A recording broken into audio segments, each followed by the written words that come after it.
आप अपने घर पे अपने छत पे एक्सेस पॉइंट लगा दीजिए और महीने का 10 से 15,000 कमाइए। तो ये वीडियो उन लोगों के लिए कंप्लीट इन डिटेल वीडियो होने वाला है। कुछ ऐसे मार्केट में स्कैम्स चल रहे हैं उसको भी लेकर के थोड़ा सा ओवरव्यू देने की कोशिश करेंगे कि आपको कौन से पैरामीटर्स का ध्यान रखना चाहिए जब आप एक आउटडोर एक्सेस पॉइंट पिक करते हो। तो कुछ पैरामीटर्स होते हैं जिसको हम लोग कंसिडरेशन पे रखते हुए एक ना हम DBI का वैल्यू को इंक्रीज कर रहे हैं। हमारा डिवाइस मोर डायरेक्शनल स्पेसिफिक हो रहा है। एक डायरेक्शनल एंटीना जो 15 DBI का है वो 120 डिग्री में थ्रो कर रहा है। मुझे एक ऐसा डिवाइस चाहिए जो कि मेरे को 360 कवरेज भी दे दे एंड वहाँ पे जो पब्लिक वाईफाई यूज़ होगा उसके लिए जो भी कस्टमर आता है वहाँ पे पब्लिक वाईफाई यूज़ करने के लिए वो कुछ अमाउंट पे करेगा। और अगर सिंप्लीफाई वे में बोले तो हमें 3 डिवाइसेस की ज़रूरत पड़ेंगे। 90 डिग्री का बात करें तो हमें 4 डिवाइसेस की ज़रूरत पड़ेंगे। एंटीना उतना ही ज़्यादा डेटा को TX एंड RX लेवल पे ट्रांसमिट एंड रिसीव बहुत ही फास्ट कर सकता है। 2.5 गीगा एक स्टैंडर्ड हो चुका है वाईफाई 6 एंड वाईफाई 6 के लिए। तो ही गाइस कैसे हो यार,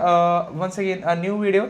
गाइस आज का वीडियो थंबनेल देख के आप सभी को आइडिया लगी होगी वीडियो किसके ऊपर होने वाला है। आज हम बात करने वाले हैं आउटडोर एक्सेस पॉइंट्स को लेकर के। इससे पहले हमने अपने चैनल पे how to start your own air fibre business के ऊपर एक डिटेल वीडियो बनाया था जिसमें आप सभी ने काफ़ी अच्छे से प्यार शो किया था एंड उस पर भी काफ़ी लोगों ने कमेंट किया था कि हमें कौन सा एक्सेस पॉइंट वगैरह लेना चाहिए आउटडोर के लिए। तो ये वीडियो उन लोगों के लिए कंप्लीट इन डिटेल वीडियो होने वाला है जहाँ पे हम बात करेंगे कि आपको कौन से पैरामीटर्स का ध्यान रखना चाहिए जब आप एक आउटडोर एक्सेस पॉइंट पिक करते हो, either for your air fibre business और for the public WiFi hotspot zone और for your own private WiFi zone.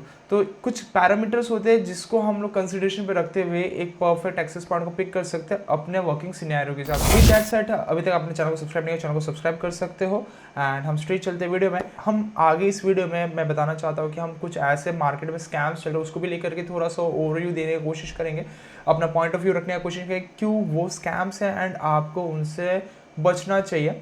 ये भी एक्सेस पॉइंट से रिलेटेड ही एक स्कैम चल रहा है मार्केट में जो कि आई थिंक सो मुझे लगता है कि इस वीडियो में कवर अप करना चाहिए एंड ये वीडियो काफ़ी ज़्यादा इन्फॉर्मेटिव एंड इंसाइटफुल होने वाला है आउटडोर एक्सेस पॉइंट को लेकर के। सो गाइस वीडियो में आगे बढ़ने से पहले ऐसे कुछ टर्म्स है जिसे हमें जानना काफ़ी ज़्यादा ज़रूरी है एंड ये काफ़ी कॉमन टर्म्स है जब हम एक आउटडोर एक्सेस पॉइंट के बारे में बात करते हैं। सबसे पहले जो आता है डायरेक्शनल एंड ओमनी डायरेक्शनल। अब ये डायरेक्शनल एंड ओमनी डायरेक्शनल का जो फैक्टर है ये क्या डिनोट करता है कि एक डिवाइस कितना डायरेक्शनल है। अगर डायरेक्शनल एंटीना यूज़ कर रहे हैं तो ये डिवाइस डायरेक्शन स्पेसिफिक है, ये 360 को कवर नहीं कर रहा है। Whereas if we compare with the omni direction तो क्या हो रहा है, ये 360 को कवर कर रहा है। अब इसमें क्या रोल प्ले करता है कि जब हम बात करते हैं डायरेक्शनल एंड ओमनी डायरेक्शन, यहाँ पे आ जाते हैं DBI। एंटीना कितने DBI का है। अब DBI क्या है कि एक फिगर है, एक मैथमेटिकल फिगर है जो हमें एक्सप्लेन करता है कि डिवाइस कितना डायरेक्शन पे थ्रो कर सकता है सिग्नल को।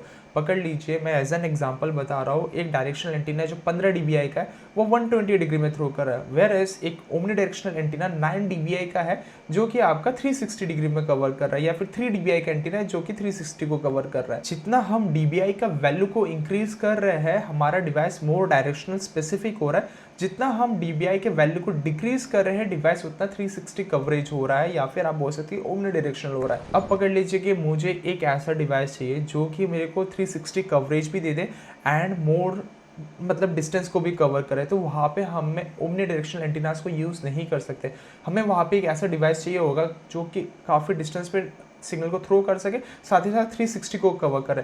तो इस सिनेरियो पे हम क्या कर सकते हैं कि हम 120 डिग्री के 3 सेक्टर एंटीना बोल सकते हैं। जब हम आउटर एक्सेस पॉइंट का बात करते हैं जो सिग्नल थ्रो सेक्टर एंटीना या फिर आउटर APs जैसे कि हम इसको और अगर सिंप्लीफाई वे में बोले तो हमें 3 डिवाइसेस की ज़रूरत पड़ेंगे। 120x3 जो कि हमें टोटल 360 डिग्री का कवरेज दे देगा, या फिर 90 डिग्री का बात करें तो हमें 4 डिवाइसेस की ज़रूरत पड़ेंगे जो कि हमें 360 का कवर करेगा एंड स्पेसिफिक डायरेक्शन पे स्पेसिफिक रेडियो के पावर ज़्यादा होंगे जिससे कि हमें कवरेज भी अच्छा देखने को मिलेगा, स्पीड भी अच्छा देखने को मिलेगा। तो ये एक चीज़ बनता है जब हम आउटर एक्सेस पॉइंट को लेकर के डील करते हैं। अब बात करते हैं डिवाइस पे, जब भी हम एक्सेस पॉइंट का बात करते हैं तो वहाँ पे आता है माइमो को लेकर के। माइमो मल्टीपल इनपुट मल्टीपल आउटपुट, ये एक चीज़ है जितना हम टेक्निक को डेवलप कर रहे हैं हम माइमो की वैल्यूज़ को इंक्रीज़ करें। पहले माइमो 1:1 होता था, अब 2:2, 3:3 एंड अभी 6:6 भी हो चुका है। अब माइमो क्या है ना कि कितने एंटीनास लगे हुए, तो 1:1 का मतलब क्या है कि एक एंटीना ट्रांसमिट एक एंटीना रिसीव। तो क्या होता है कि जितना माइमो की वैल्यूज इंक्रीज होते हैं उससे आप समझ सकते हो कि एंटीना उतना ही ज़्यादा डेटा को TX एंड RX लेवल पे ट्रांसमिट एंड रिसीव बहुत ही फास्ट कर सकता है एंड ये काफ़ी ज़्यादा इंपॉर्टेंट बनता है एक एक्सेस पॉइंट को लेकर के। जब हम बड़े नेटवर्क को डिप्लॉय करते हैं हमें 2x2 माइमो या फिर 3x3 माइमो 4x4 माइमो रेडियोस को यूज़ करना पड़ता है। अगर पकड़ लो कि आप ऐसे एज एन कैंपस वाईफाई बना रहे हो, कैंपस वाईफाई के लिए हमें एक अच्छा खासा रेडियो पिक करना पड़ेगा जो कि ये 4x4 माइमो को सपोर्ट करता हो। तो आजकल जितने भी महंगे डिवाइसेस आते हैं वो 4x4 माइमो के साथ मतलब मिनिमम तो आ ही जाता है। और यहीं पे एक सस्ता डिवाइस मार्केट में जो आता है, आप पकड़ लो कि मार्केट में आपको 2500 में भी आपको आउटर एक्सेस पॉइंट मिल जाएंगे और मार्केट में आपको 30 से 35 हज़ार का भी एक्सेस पॉइंट देखने को मिलेगा। और इसके बीच में ये जो टर्म्स होते हैं माइमो हो या DBI हो गया, ये सब रोल प्ले करते हैं कि कितना डिवाइस कैपेबल है एक साथ TX एंड RX करने के लिए, डेटा को ट्रांसमिट एंड रिसीव करने के लिए ऑन अ सेकेंड्स। तो आप जब भी एक आउटडोर एक्सेस पॉइंट पिक करते हो तो आपको डायरेक्शन है कि नहीं है वो चेक करना चाहिए, क्या उसकी DBI वैल्यूज़ है, क्या कितना माइमो है, 2:2 है, 3:3 है या फिर 6:6 है, 4:4 है, क्या है वो आपको देखना ज़्यादा ज़रूरी बनता है जब भी हम आउटडोर एक्सेस पॉइंट की बात करते हैं। आजकल जितना टेक डेवलप हो रहा है उसमें क्या है कि अपन के बैंडविड्थ है वो इंक्रीज़ हो रहे हैं, रिक्वायरमेंट्स इंक्रीज़ हो रहा है और हमें डेटा फ्लो भी एक एक्सेस पॉइंट से मतलब ज़्यादा थ्रूपुट चाहिए होता है। तो उसमें क्या हो रहा है ना कि आजकल जितने भी access point outdoor access point उसमें हमें SFP पोर्ट भी देखने को मिल रहा है, जिससे कि होता है कि हम एक डेडिकेटेड पावर उसे कर सके, साथ ही साथ हम उसको एक फाइबर लिंक से कनेक्ट कर रहे हैं। आजकल 2.5 गीग एक स्टैंडर्ड हो चुका है वाईफाई 6 एंड वाईफाई 6 के लिए, ताकि यार हम एक lightning fast wire like speed connectivity कर सके from our switch to our access point end to the end host, जो कि क्योंकि एक आउटडोर एक्सेस पॉइंट जितना पावरफुल होगा वो उतना ज़्यादा बैंडविड्थ को डिलीवर भी कर सकता है। एंड हमें बैकहोल जो लिंक है उस पर हम कॉम्प्रोमाइज़ नहीं कर सकते स्पीड्स को लेकर के। तो वहीं पे फाइबर कनेक्टिविटी अगर आप एक्सेस पॉइंट पिक करते हो वो एक परफेक्ट पिक बनता है आउटडोर एक्सेस पॉइंट के लिए। बट अब ऐसा है कि देखो आपका डिप्लॉयमेंट बहुत छोटा हो सकता है, आप एक घर के लिए वाईफाई ढूंढ रहे हो आउटडोर ताकि जैसे कि आपका कोई बालकनी हो गया या फिर आपका एक गार्डन हो गया जहाँ पे आपको जस्ट एक एडिशनल वाईफाई कवरेज चाहिए, तो वहाँ पे हम इस तरीके का एक्सेस पॉइंट ना पिक करते हुए एक छोटा एक्सेस पॉइंट ले सकते हैं जो कि पावर ओवर इथरनेट से भी पावर डाउन हो जाए प्लस डेटा भी चले जाए। एंड रिसेंटली हमने अपने चैनल पे 2.5 गिग स्विचेस के ऊपर एक वीडियो बनाया है जहाँ पे हमने PoE के ऊपर भी थोड़ा बहुत डिस्कस किया है, 2.5 gig PoE switches and standard 2.5 gig switches. आपको डेफिनेटली वो वीडियो को चेकआउट करना चाहिए एंड वहाँ पे आपको आइडिया लग जाएगा कि आपको कौन सा स्विच पिक करना चाहिए। साइड में कहीं पे आई बटन आ रहा होगा, आप चेकआउट कर सकते हो। हमने कनेक्टिविटी को भी लेके डिस्कस कर लिया, हमने माइमोस को लेके डिस्कस कर लिया, हमने DBI को लेकर डिस्कस कर लिया। अब एक टर्म आता है DBM, कितना डिवाइस पावर थ्रूपुट कर सकता है। एक रेडियो कितना ज़्यादा पावर थ्रूपुट कर सकता है वो हमें DBM की वैल्यू से पता चल सकता है। एक रेडियो पकड़ लो कि आप 15 DBM का थ्रूपुट कर सकता है, एक रेडियो 28 DBM का रेडियो पावर थ्रूपुट कर सकता है। अब इसमें जो DBM का जो फैक्टर है, जितना ज़्यादा DBM का वैल्यू होगा उतना ज़्यादा आपका रेडियो पावरफुल होगा, उतना ज़्यादा मतलब सिग्नल को थ्रो कर रहा है। अब इसमें एक चीज़ बहुत ज़्यादा की इंपॉर्टेंट रोल प्ले करता है, जब भी हम इस तरीके के पावरफुल रेडियोस को यूज़ करते हैं हमें हाई रेडियो का पावर को सेट नहीं करना होता। दो रेडियो कैपेबल है, स्टिल हमें हायर रेडियो पे उसे ऑपरेट नहीं करना चाहिए। पहली बात तो लाइफ जो हार्डवेयर का जो लाइफ स्पैन है उस पर डेफिनेटली एक इम्पैक्ट पड़ता है जब हम डिवाइस को अपने मैक्स थ्रूपुट पावर पे यूज़ करते हैं। अब इससे होता है क्या कि जब भी हम अपने डिवाइसेस को मैक्सिमम अपने थ्रूपुट बैंड मतलब रेडियो पावर पे यूज़ करते हैं तो उससे होता है कि device maximum amount of noise generate करता है। इससे होता है क्या है कि हमें सिग्नल्स तो काफ़ी अच्छा देखने को मिलता है बट इससे ओवरऑल जो TX RX रेट है उस पर इम्पैक्ट पड़ता है। इस पर एक काफ़ी अच्छा खासा एक डिटेल वीडियो बनाया है RF एलिमेंट ने, मैं उसका डेफिनेटली एक वीडियो लिंक आपके साथ शेयर कर दूंगा क्यों आपको अपने रेडियो का पावर को मैक्सिमम सेट ऑफ सेटिंग पे यूज़ नहीं करना चाहिए। उसका वीडियो आपको डिटेल डिस्क्रिप्शन मिल जाएगा, आप चेकआउट कर सकते हो। एंड मैं इस वीडियो को और सिंपलर रखना चाहता था तो मैं ये सब टॉपिक्स को कवर अप करूँगा तो वीडियो और ज़्यादा लंबा बन जाएगा एंड थोड़ा बहुत कंफ्यूजिंग हो जाएगा अगर जो लोग पहली बार इस सॉर्ट ऑफ टेक्निकल वीडियोस को चेकआउट कर रहे हैं। सो गाइस आई होप अभी तक आपको काफ़ी अच्छा खासा आइडिया लग गया होगा पैरामीटर्स को लेकर के हमें कौन सा चीज़ को कंसिडरेशन रखना चाहिए। अब एक काफ़ी की इंपॉर्टेंट टर्म है जो हमें समझना काफ़ी ज़्यादा ज़रूरी हो जाता है जब हम एक एक्सेस पॉइंट को लेकर डिस्कस करें, चाहे वो आउटडोर हो चाहे वो इंडोर हो। चैनल विड एक ऐसा कॉन्सेप्ट है ना जो कि जहाँ पे काफ़ी लोगों को डाउट होता है एंड इसका अगर प्रॉपर कॉन्फ़िगरेशन ना हो या फिर सेटअप ना हो आपका ओवरऑल जो वायरलेस लिंक है इस पर इम्पैक्ट पड़ता है। चैनल विड को अगर मैं इन सिंपल लैमन लैंग्वेज में बोलूँ, ये एक पाइपलाइन हो गया। लाइक अगर एक चैनल विड 20 मेगाहर्ट्ज सेट है और एक चैनल विड 40 मेगाहर्ट्ज सेट है, तो चैनल विड 20 मेगाहर्ट्ज जो फ्रीक्वेंसी यूज़ कर रहा है वो कम यूज़ कर रहा है compare to the channel width 40 megahertz. एक चैनल विड 40 मेगाहर्ट्ज ज़्यादा फ्रीक्वेंसीज को यूज़ कर रहा है डेटा को फ्लो करने के लिए या फिर थ्रू करने के लिए। अब इसमें एक चीज़ मैंने जो बोला कि प्रॉपर कॉन्फ़िगर्ड ना हो, अगर आप नॉइजी एनवायरनमेंट में चैनल विड हायर यूज़ कर रहे हो, इससे होगा क्या कि चैनल ओवरलैप होंगे, चैनल पे नॉइज़ क्रिएट होगा। ओवरलैपिंग के साथ ही साथ क्या होगा कि क्राउड मतलब आरएफ जो लिंक है वो अनस्टेबल होगा एंड आपको प्रॉपर थ्रूपुट नहीं मिलेगा।